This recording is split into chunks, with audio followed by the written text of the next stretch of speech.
Halo saudara-saudaraku yang kekasih di dalam Kristus Yesus Tuhan, sahabat-sahabat Kristus, mempelai-mempelai Allah, apa kabarnya?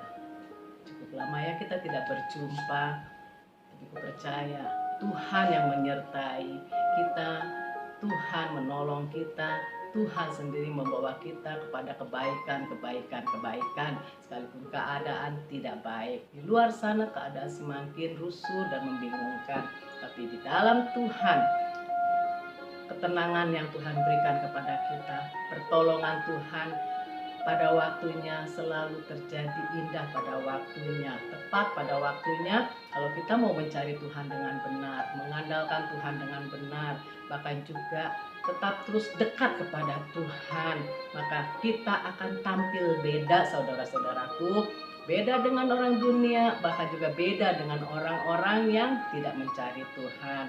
Selama kita hidup di dunia ini, ada dua perbedaan, saudara-saudaraku, ya. Kita boleh melihat banyak sekali orang di sekeliling kita itu yang kaya, yang punya jabatan, yang punya kedudukan, bahkan juga yang sepertinya diberkatin Tuhan. Mereka akan kemanapun mereka pergi, pasti orang akan menyanjung mereka, dia akan dihormatin, bahkan juga orang semua akan tunduk kepada dia. Beda dengan orang yang tidak punya apa-apa, udah bodoh, miskin, nggak punya uang, bahkan juga nggak punya kepintaran, ya pasti diacuhin, dikucilkan, nggak dipedulikan, ya. Tapi syukur kepada Tuhan, dalam keadaan seperti ini kita bisa merasa kayaknya lebih baik, ya. Kenapa? Karena sekalipun mungkin kita nggak punya, kita diberikan kecukupan sama Tuhan.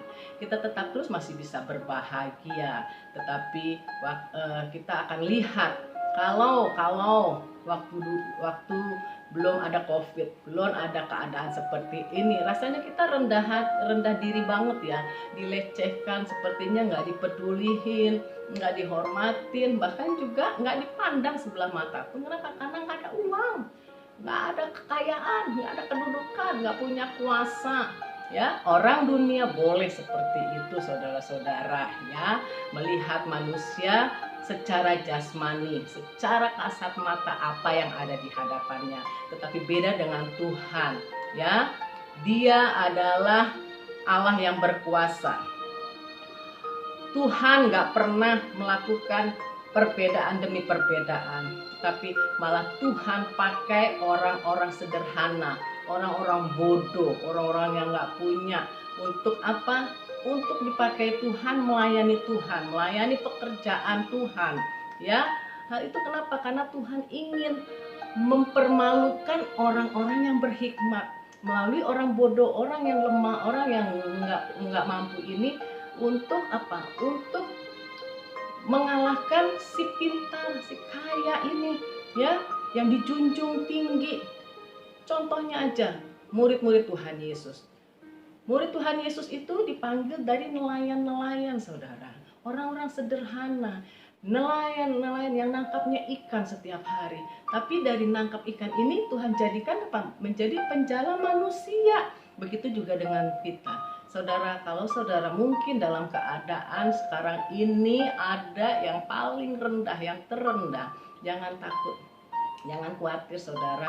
Tetap terus percaya Tuhan. Tuhan akan angkat kita kok pada waktunya, dengan caranya Tuhan, ya.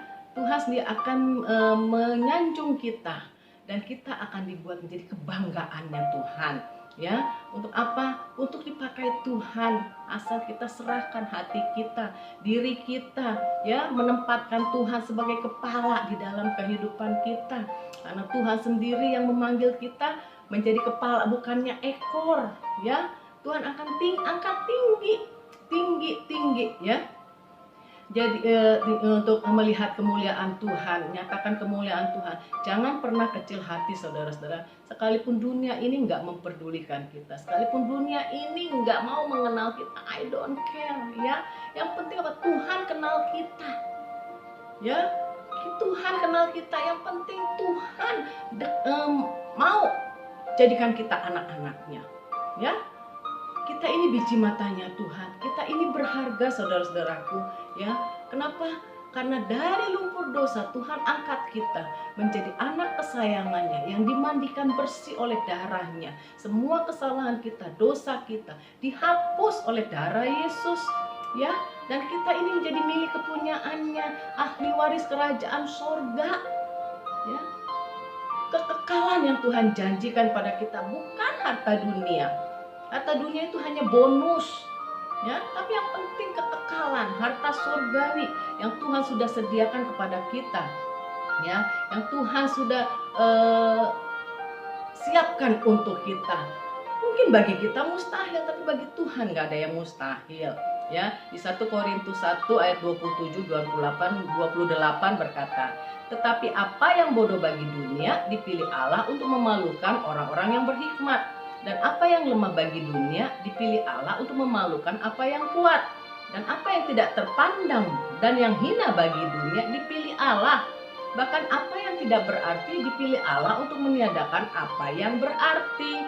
Karena itu saudara-saudaraku yang dikasih dalam Tuhan Yesus dan yang mengasihi Yesus, carilah kerajaan Allah dan kebenarannya. Lakukanlah segala kehendak Allah.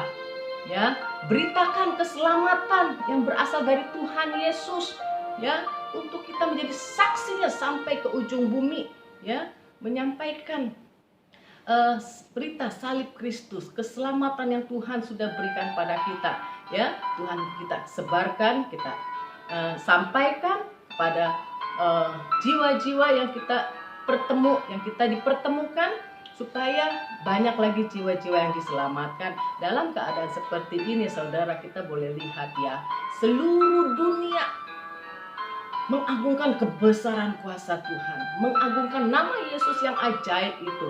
Ya, kita dengar di pelosok-pelosok tempat, gang-gang, di jalan besar, di mobil, di mana semua nyanyi Amazing Grace, Amazing Grace. Ya, dalam keadaan COVID-19 ini, dia katakan bahwa sungguh hanya keajaiban Tuhan yang bisa memulihkan, yang bisa menyelamatkan orang dari COVID-19 ini. Ya, Tuhan sendiri akan nyatakan melalui semuanya ini, ya. Ini sampai ke ujung bumi, Tuhan sudah beritakan. Nama Yesus sudah tersebar melalui anak-anak Tuhan yang berdoa, yang menyeru pada nama Yesus, yang menyampaikan kebenaran hanya kepada Yesus adalah juru selamat yang dapat memberikan keselamatan. Bahkan juga sekalipun sudah harus mati karena COVID-19, tetapi kalau kamu percaya, kamu akan selamat, mempunyai hidup yang kekal. Dari dokter-dokter, para medis, nurse, semua menyampaikan kuasanya Tuhan Yesus Kristus. Disitulah, ya, dalam keadaan beginilah, sepertinya dipaksa, semua lutut bertelut, semua lidah mengaku Yesus Kristus Tuhan, maka dia akan selamat, ya, dari COVID-19 ini. Sekalipun harus meninggal karena COVID-19, tapi dia selamat mendapatkan hidup yang kekal, ya, saudaraku. Karena itu jangan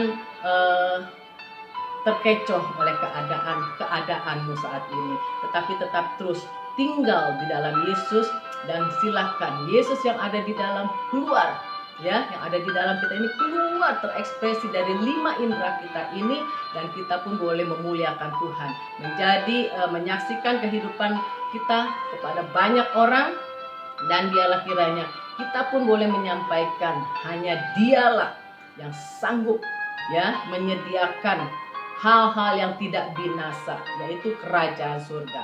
Hiduplah dalam kekudusan Tuhan, jangan berbuat dosa lagi, bertobat karena waktunya sudah dekat. Ingatlah, kerajaan Allah sudah dekat, saudara-saudaraku. Tanda-tanda zaman sudah kita lihat, ya. Sampai saat ini belum ada obat untuk menangkal COVID-19 ini, virus corona ini. Tapi melalui kita tetap terus percaya kepada Tuhan, kita tetap terus hidup di dalam kekudusan, mengandalkan Tuhan, dan kita lihat nanti, ya, sampai akhir hidup kita mendapatkan upah, yaitu hidup yang kekal bersama Yesus di sorga. Jangan sampai, saudara, karena perbuatan kita dihakimin, kita dihukum, ya, atas dosa-dosa kita ini, yaitu api kekal. Bertobatlah, karena kerajaan Allah sudah dekat. Dan jangan mau lagi dikuasai oleh dosa. Hiduplah di dalam kebenaran terang Kristus. Dimanapun saudara berada, jadilah garam dunia yang menggarami dunia yang sudah tawar dengan kasih. Jadilah terang dunia yang menerangi dunia ini yang sudah kalut, yang tidak ada kepedulian satu dengan yang lain, yang ada adalah keegoisan. Tetapi biarlah melalui kehadiran kita bisa menjadi berkat dan juga menolong, bahkan menguatkan saudara-saudara kita yang sedang lemah. Tuhan Yesus memberkati. Shalom damai, shalom, salam damai untuk saudara-saudaraku yang kekasih di dalam Tuhan. Sampai jumpa lagi. Tuhan Yesus memberkati kita semua.